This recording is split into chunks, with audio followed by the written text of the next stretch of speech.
بتائیے گا کہ یہ جو معاملات چل رہے ہیں اور اے ٹی سی کے اندر سزائیں پھر سے ہوئی ہیں، کچھ پہلے ہوئی، یہ تیسری ہے، فیصل آباد، لاہور اور اب سرگودا، اور اب جو ہے وہ اے ٹی سی لاہور نے یہ فیصلہ دیا ہے. تو آپ کیا سمجھتے ہیں کہ واقعی ایک پولیٹیکل وکٹمائزیشن ہو رہی ہے، کچھ لوگ بری ہو رہے ہیں، کچھ لوگوں کو سزائیں دی جا رہی ہیں؟ بسم اللہ. آسمہ، ایک تو بات یہ ہے کہ جو آج فیصلہ آیا ہے، یہ 5واں اے ٹی سی کورٹ کا فیصلہ آیا ہے. سب سے پہلے گجرانوالہ کا آیا، پھر اس کے بعد لاہور، پھر سرگودا، پھر فیصل آباد، اور اب یہ اے ٹی سی لاہور کا فیصلہ آیا ہے. اور اس میں مختلف ایف آئی آرز آئیں، جس کے اندر بنیادی طور پہ اگر 9 مئی کا اگر آپ ایونٹس اس کو دیکھیں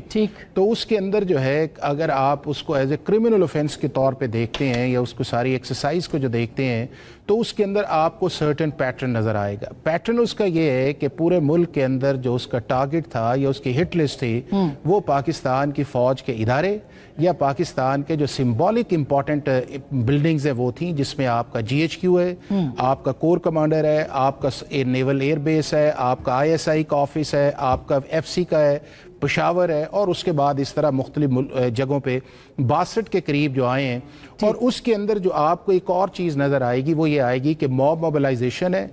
1:30 سے لے کے 5 ساڑھے 5 تک یہ ایونٹس ہے، اور پورے ملک کے اندر چاروں پروونسز کے اندر آپ کو لوگ جو ہیں اس کوارڈینیٹڈ ایکسرسائز کے اندر نظر آئیں گے کہ ان کا ٹارگٹ یا کنٹونمنٹس ہیں یا ملٹری انسٹالیشنز ہیں، یا اس کے بعد اگلی جو چیز یہ ہے وہ آپ کے شہداء کے مانیومنٹس ہیں ان کو ڈسریسپیکٹ کرنا، اور پھر جا کے انہوں نے اس بلڈنگز کے اندر داخل بھی آئے. اگر اس ساری ایکسرسائز کو دیکھا جائے تو سارے لاز اپلائی کرتے ہیں. آپ کا آرمی ایکٹ بھی اپلائی کرتا ہے، آپ کا آفیشل سیکرٹ ایکٹ بھی اپلائی کرتا ہے، آپ کا اینٹی ٹیررزم ایکٹ بھی اپلائی کرتا ہے، اور آپ کا پاکستان پینل کوڈ بھی اپلائی کرتا ہے. اب اگر اس ساری کچھ اگر یہ اسپونٹینیس ہوتا، انوسنٹ ہوتا، انڈیویجول ایکٹ ہوتا تو اس کا سٹینڈرڈ جو تھا وہ کچھ اور تھا. اس کے پیچھے جس طرح ایک آیا، میں نے آپ سے کہا کہ 4-5 گھنٹے کے اندر پرٹیکولر لوگ پرٹیکولر پلیس کے اندر جا کے پرٹیکولر ڈسٹرکشن کرتے ہیں. اس کا مطلب یہ ہے کہ اس کے پیچھے پلاننگ بھی ہے، کوارڈینیشنز بھی ہے، پرووکیشن بھی ہے، انسٹیگیشنز بھی ہے،